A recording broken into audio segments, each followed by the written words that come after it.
大早咧，我嘅澳門粉絲又過嚟玩停車檢查底盤啦。嗱，呢度係已經琴晚約咗，今日已經係到咗啦。咁而家咧，我哋安排我哋嘅師傅幫佢檢查底盤，睇有冇咩問題。因為呢台車已經係10年幾啦。車而家係咩問題咧？冇咩問題，我想檢查下底盤係嘛？好。同埋啲避震啊。好。嚟到呢度咧，一定就係咁做啦嗱，4件套全部鋪上去啊！呢個係為到顧客嘅負責，然之後對埋我哋自己嘅責任。非常感謝我哋嘅歐生啊，從澳門過嚟，今日一大早啊，因為睇到我哋視頻過嚟嘅。咁佢台車係講咗10年從嚟都冇咩檢查，行咗6萬幾公里，然之後底盤咧幾乎都係冇點出嘅。但係到我呢度嘅話，就想叫停車場幫佢做一個檢查先。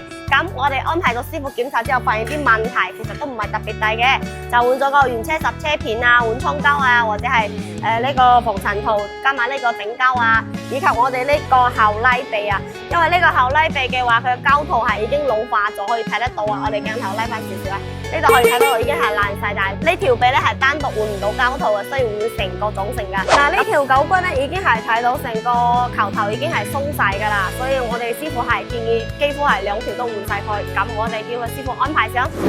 如果你架車從嚟都冇檢查過底盤嘅，或者係全車幾乎都冇咩點 check 嘅，咁你第一時間要過嚟我翻停車，我幫你做一個免費嘅檢查，1毫子都唔收你喎，記得還翻我哦。